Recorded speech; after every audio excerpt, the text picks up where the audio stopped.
Bonsoir, madame, messieurs, chers téléspectateurs de la BTV. C'est pour moi un grand plaisir de vous présenter encore une fois de plus ce nouveau numéro du journal parlé à la langue française sur votre chaîne. C'est d'abord le sommaire de ce journal. Le Burundi occupe la première place au monde des pays qui ont tenu compte de la santé de la population dans la lutte contre les changements climatiques. Vous allez suivre ce qui est ressorti du COP28 qui s'est tenu aux Émirats Arabes Unis. Et le Burundi retirera d'énormes profits une fois adhéré au marché de la zone de libre-échange continentale ZERCAF.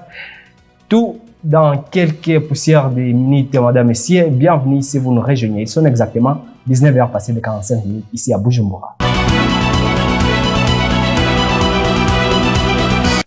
Bienvenue. Le Burundi occupe la première place à ce qui concerne les pays qui ont tenu compte de la santé des populations pour ce qui est de la lutte contre le changement climatique.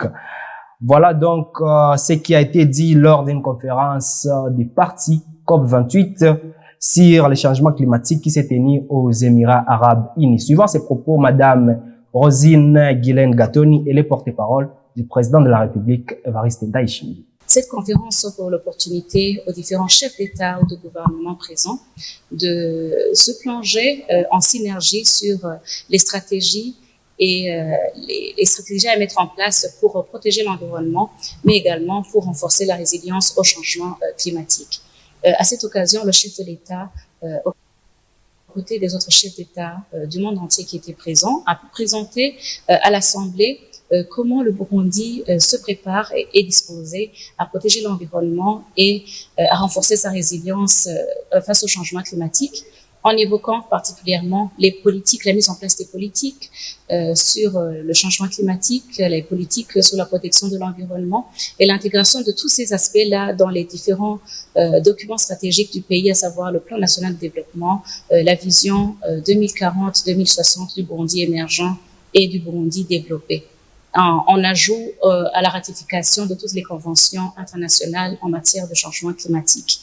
À côté de ces cadres légaux, le chef de l'État a également évoqué les programmes et projets prioritaires qui ont été mis en avant par le gouvernement burundais afin de faire face au changement climatique, notamment le programme national de reboisement dénommé Ewe Burundi Urambaye, le Burundi couvert, la sensibilisation au traçage des courbes de niveau, la protection des eaux, l'encouragement à l'agroforesterie et bien d'autres initiatives telles que le chef de l'État ne cesse de lancer l'appel à tout Burundais de s'approprier de ces initiatives pour protéger l'environnement de notre patrie.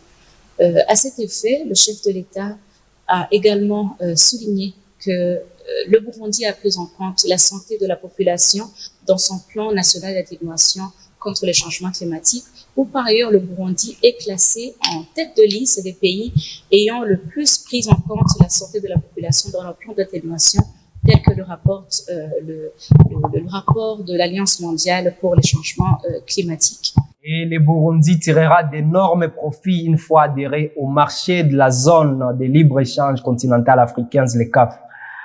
Le continent, avec sa population de plus d'1,4 milliard de personnes, est un terrain vraiment favorisable pour le Burundi afin de profiter des échanges. Raphaël Nyandi pour ce reportage. Accélération de la mise en œuvre de la ZLECAf, tel était le thème du lancement officiel de la stratégie nationale de la mise en œuvre de la zone libre-échange continentale africaine, ZLECAf en sigle.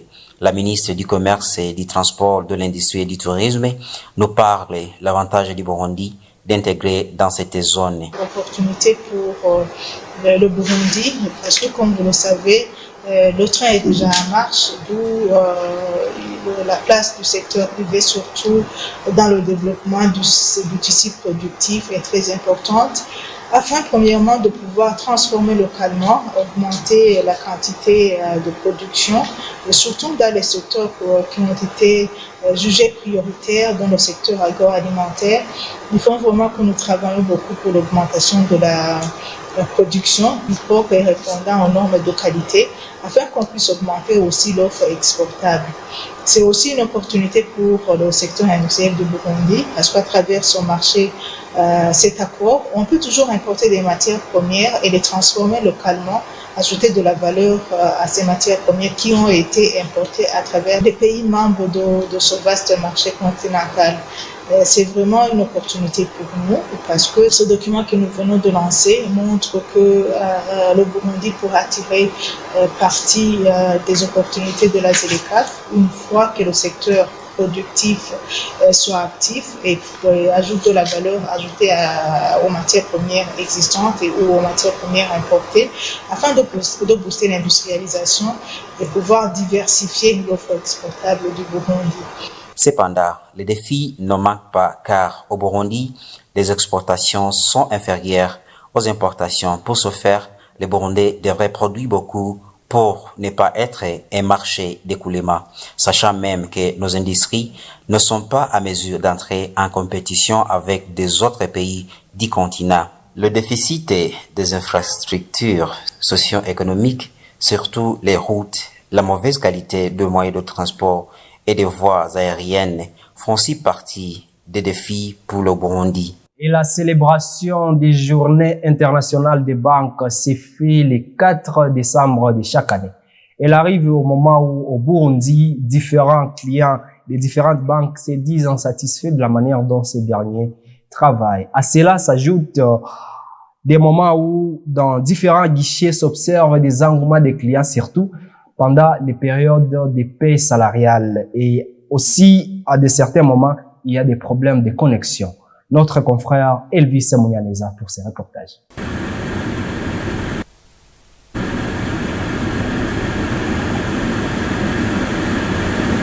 De longues files d'attente ou la non-disponibilité de la somme d'argent à retirer sont parmi les contraintes que rencontrent les clients dans différentes banques. Celui-ci est parmi ceux qui se sont exprimés au micro de la BTV et affirme qu'il passe plusieurs heures à la banque pour être servi. Alors, oui. La plupart des fois, les clients sont nombreux par rapport aux employés. C'est-à-dire que celui qui vient pour le versement passe un temps énorme en faisant la queue dans la banque. Du fait qu'on trouve seulement un ou deux guichets fonctionnels. Ceux qui se sont exprimés hors micro, mais qui ont préféré garder l'anonymat, déplorent de n'avoir pas accès totalement à son argent, se trouvant sur son compte au moment du retrait. D'autres préfèrent la thésaurisation. Vous saurez que le 4 décembre de chaque année, on célèbre la Journée internationale des banques.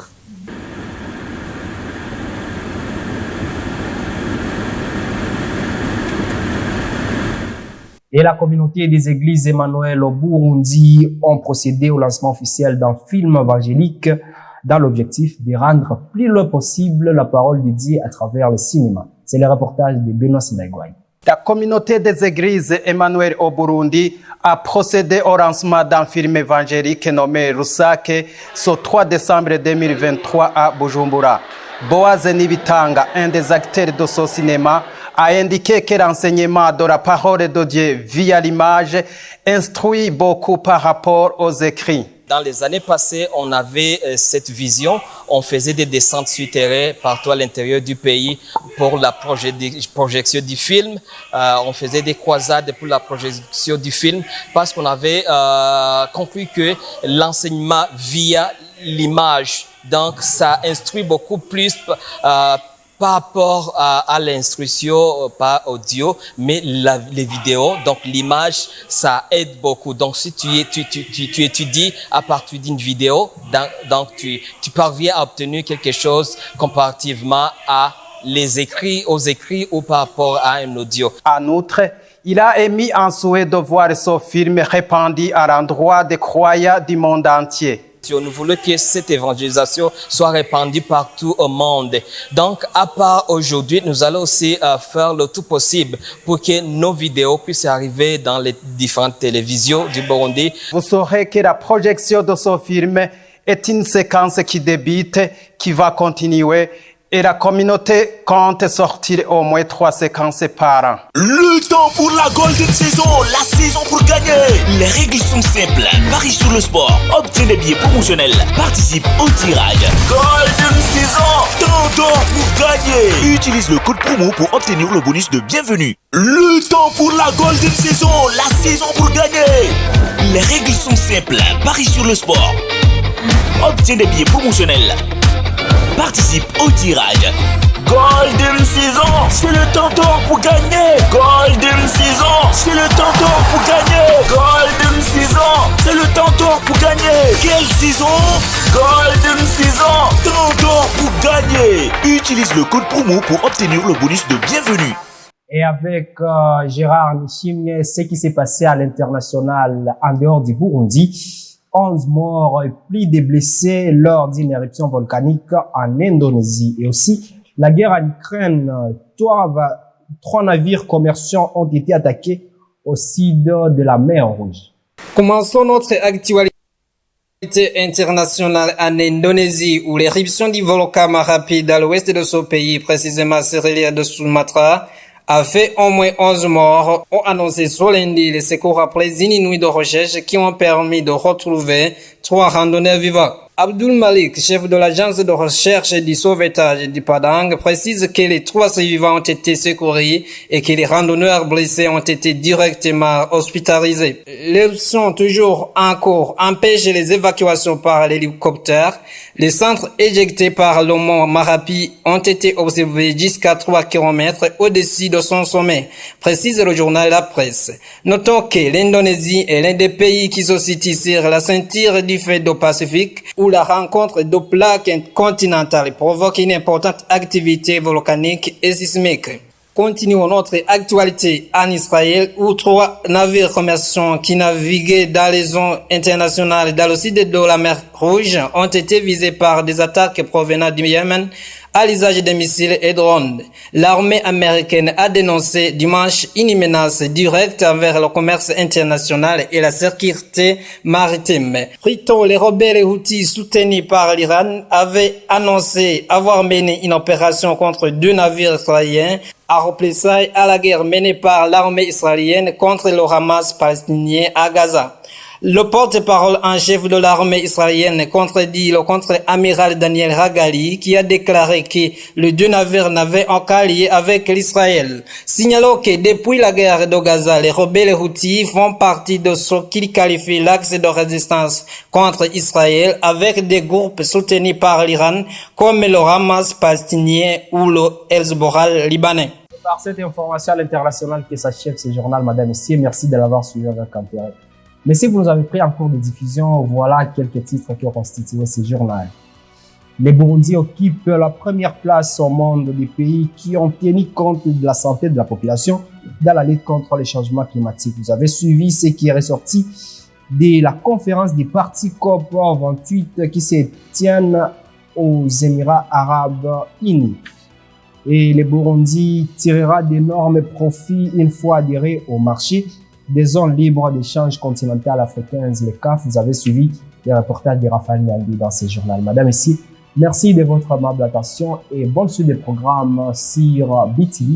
D'ici là, portez-vous bien, prenez soin de vous et de vos proches car demain est une nouvelle vie. Et bonne suite et bon début de la semaine. Que cette semaine soit pour vous une bénédiction.